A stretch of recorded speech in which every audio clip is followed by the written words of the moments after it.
अस्सलाम वालेकुम। उम्मीद है कि आप सब खैरियत से होंगे और अपने घरों में खुश होंगे। अल्लाह ताला इसी तरह आप लोगों को अपने घरों में खुश रखे। तो आज मैं आप लोगों के साथ मूली के पराठे की रेसिपी शेयर करूंगी।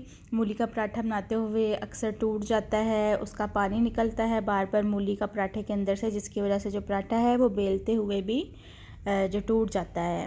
तो आज ये सारी टिप्स एंड ट्रिक्स मैं आप लोगों को बताऊंगी, तो आप लोग ने पूरी वीडियो देखनी है। तो चलें रेसिपी की तरफ चलते हैं। बिस्मिल्लाहिर्रहमानिर्रहीम। तो यहाँ पे मैंने 2 मूलियाँ ले ली हैं, उनको मैंने छील लिया है।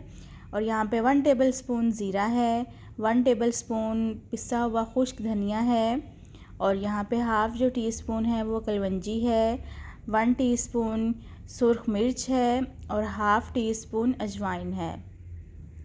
कुछ यहाँ पे मैंने थोड़ा सा पुदीना लिया है, धनिया लिया है, और सब्ज़ मिर्चें ली हैं 4 से 5 अदद। सब्ज़ मिर्चें इसमें ज़्यादा इस्तेमाल होंगी। नमक जो है वो यहाँ पे 1 टीस्पून है। सारे जो स्पाइसेस हैं वो आप अपने टेस्ट के हिसाब से कम ज़्यादा कर सकते हैं। तो बस यहाँ पे सबसे पहले जो मूलियाँ हैं इनको मैं ग्रेट कर लूँगी अच्छी तरह से। तो आप लोग भी अगर इस रेसिपी से मूली का पराठा बनाएंगे तो इंशाल्लाह पराठा बिल्कुल आप लोगों का भी ठीक बनेगा और टूटेगा भी नहीं। और जो लोग मेरे चैनल पर नए हैं उनको वेलकम टू माय चैनल। मेरे चैनल को सब्सक्राइब कर दें और बेल आइकन के बटन को प्रेस कर दें ताकि मेरी हर नई आने वाली वीडियो का नोटिफिकेशन आपको मिल सके। तो यहाँ पे सारी मूलियों को मैंने ग्रेट कर लिया है। अब मैं इनका जो पानी है वो अच्छी तरह से निचोड़ लूँगी। अगर हाथ से आप लोग नहीं निचोड़ना चाहते हैं तो एक साफ़ सा कपड़ा लेके उसके अंदर मूलियाँ रख के तो उसकी मदद से भी आप लोग जो पानी है इसका निकाल सकते हैं।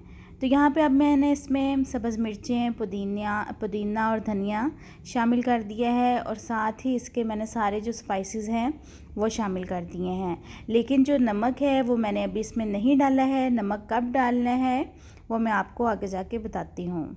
अब इनको मैं अच्छी तरह से सबको मिक्स कर लूँगी। तो अब बारी है इसमें नमक डालने की। नमक को मिक्स करने के बाद मैं फ़ौरन ही पराठा बना लूँगी। आप लोगों ने भी तब ही नमक इसमें डालने हैं जब पराठा बनाना हो। उससे पहले अगर जो नमक शामिल करेंगे तो वो भी पानी छोड़ देगा, जिसकी वजह से जो पराठा है वो बिल्कुल भी ठीक नहीं बनेगा और टूटना शुरू हो जाएगा। तो बस यहाँ पे मैंने एक पेड़ा ले लिया है। इसको अब मैं हाथों पे ही थोड़ा सा फोल्ड करती जाऊँगी और इसके अंदर अब मैं फिलिंग करूँगी मूली की। मैं बहुत ज़्यादा इसको फिल नहीं कर रही हूँ। तो बस इसको मैं यहाँ पे अब इकट्ठा करती जाऊँगी और एक पेड़ा बना लूँगी इसका।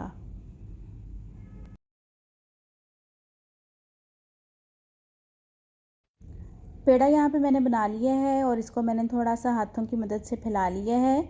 अब इसको मैं रोलिंग पिन से थोड़ा सा और फैला लूँगी। और आप लोगों ने जब इसको बेलने की मदद से फैलाना है तो बहुत ज़्यादा आप लोगों ने इसको सख्त हाथों से नहीं बेलना है, हल्के हाथों से इसको बेल लें। और बस इसको थोड़ी खुश्का इसके ऊपर डालते जाएं और इसको बेलते जाएं। जो पराठा है वो खुद ब खुद फैलता जाएगा और बड़ा होता जाएगा। तो पराठे को यहाँ पे मैंने बेल लिया है। आप लोग देख सकते हैं कि ये टूटा भी बिल्कुल नहीं है और जो मूली का मिक्सचर है वो भी इसमें से नहीं निकला है। तो अब यहाँ पे तवे पे मैं थोड़ा सा ऑयल लगा रही हूँ ताकि जो पराठा है इसके साथ ना चिपके। अगर आप लोग नॉन स्टिक का तवा यूज़ करते हैं तो फिर उस पर ऑयल लगाने की ज़रूरत नहीं आएगी।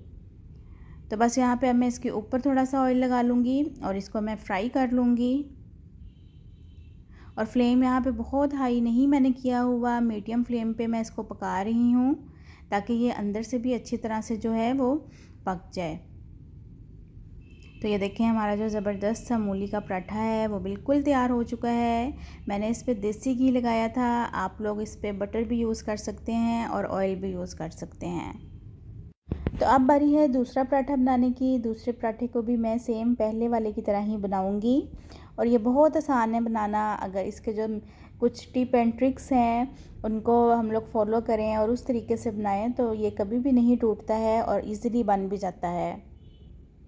तो ये यहाँ पे बस थोड़ा सा ये है कि इसमें जो ड्राई आटा है वो ज़्यादा इस्तेमाल होता है। अगर वो थोड़ा सा ज़्यादा इस्तेमाल कर लेंगे तो पराठा बेलने में भी आसानी होगी और फिर टूटता भी नहीं है।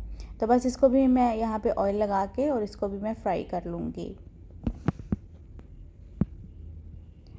तो यहाँ पे जी दूसरा पराठा भी तैयार हो चुका है। तो मज़ेदार से हमारे जो मूली के पराठे हैं वो बिल्कुल बनकर तैयार हो चुके हैं। और ये बहुत ज़्यादा गर्म था, लेकिन मैं इसको थोड़ा सा छुरी से काट के आप लोगों को दिखा भी देती हूँ इसके अंदर जो मूली की जो फिलिंग है। तो बहुत मज़े के, बहुत क्रिस्पी बने हैं। आप लोग इसको सुबह नाश्ते में खा सकते हैं, दोपहर के टाइम खा सकते हैं इसको। साथ मैंने धनिया और पुदीने की चटनी बनाई है। तो बहुत मज़े की रेसिपी है और सर्दियों में तो वाकई बहुत ज़्यादा मज़े की लगती है और बार बार खाने का भी दिल करता है। तो चलें यहाँ पे अपनी वीडियो का एंड करती हूँ। मिलती हूँ आपसे एक नई वीडियो में एक नई रेसिपी के साथ। अपना बहुत सारा ख्याल रखिएगा।